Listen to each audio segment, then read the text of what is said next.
Kimwe mu bintu abakoresha imbuga nkoranyambaga ndetse n'abacuruzi bakenera kugira ngo bakomeze gutera imbere ni ukumenyekana, kugira izina rizwi n'abantu benshi.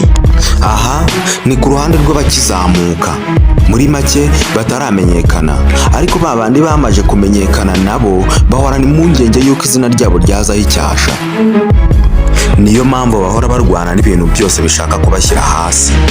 Birumvikana uko izina ryawe rigenda rirushaho gukwirakwira mu bantu benshi, niko ugenda ubona abantu benshi bakugana bashaka kumenya ibyo ukora, uburyo ubikoramo.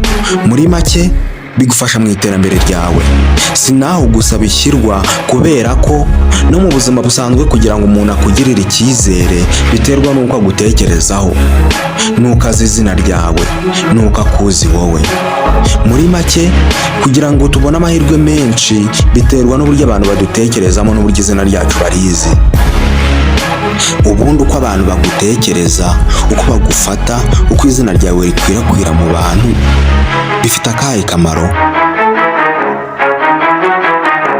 Ibi byose tugiye kubisobanukirwa twifashisha igitabo cy'amategeko 48 y'ububasha uko cyanditswe na Robert Greene.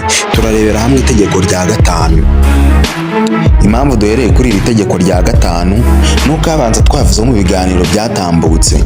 Niba utarakora subscribe, banza ukore subscribe kuri Muzima Docs kugira ngo ujye ubonera ibiganiro byacu byiza kandi ku gihe.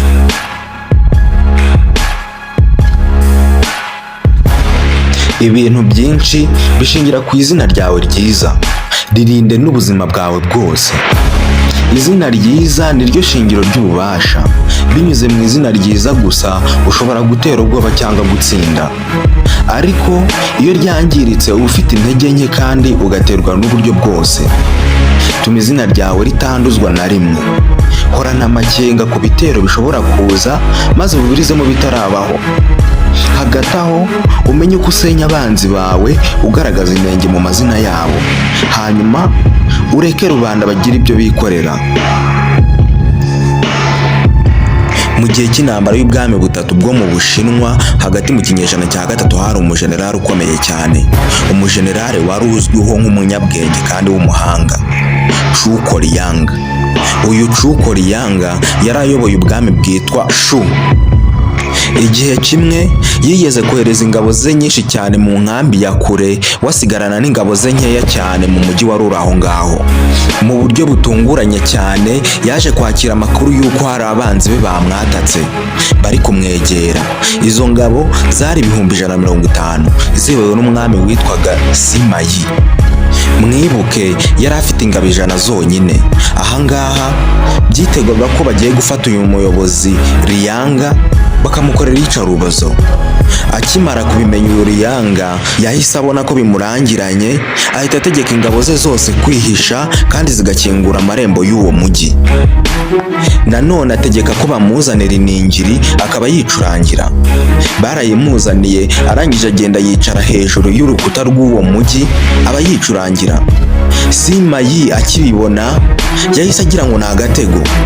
Yarebye umuntu wicaye hejuru y'urwo rukuta, anareba umuryango ukuntu ukinguye, atekereza n'ukuntu azi uwo mujenerali wari ukomeye cyane muri ubwo bwami, ukuntu ari umunyabwenge. Nta kindi yatekereje ko uwo mujenerali ukuntu ari umunyabwenge atapfa gukora ibyo byonyine, ahubwo ko ari agatego yabateze. Sima Yi akimara gutekereza ibyo yahise ategeka abasirikare be gusubira inyuma byihuse cyane. Chu Koryang yarazwi nk'ikiyoka gisinziriye kubera ko ibikorwa n'ubwenge yagaragazaga muri iyo ntambara yarahuje ubwami butatu byari bidasanzwe, byarivugiraga. Yari yaramenyekanye hose nk'umunyabwenge udasanzwe mu ntambara. Ibi byasunikiye Sima Yi kudatekereza ko yaba ari na wenyine, ahubwo agatekereza ko umugabo wari uzwi nk'umuhanga kandi w'umunyabwenge atapfa gukingura umuryango gutyo gusa, ahubwo ko ari agatego. Ngizo imbaraga z'izina ryiza. Rishobora gutuma utsinda intambara utiriwe urwanye, rishobora gupfukirana ukuri ahari ibinyoma, rishobora kwerekana ibidahari. Nguko uko izina rikora ibidasanzwe kandi rikagaragaza ibintu byose uko biri. Muri iki gitabo Robert Greene akomeza kutubwira ko abantu batabona ibyo baduciraho imanza mu gihe badafite ibigaragara inyuma, mu gihe badafite ibyo dushaka ko babona. Muri make ibikorwa byacu nibyo bigena uko abantu batuvuga. Iyi ni nayo mpamvu ari ingenzi cyane kugira ngo twubake kandi turinde izina ryacu, turinde uko abantu batuzi. Izina ryawe niryo riyobya abashaka kukumenya neza ngo babone uko bagushyira hasi, kandi nanone izina ryawe niryo rikwereka abantu uko bagomba kukubona.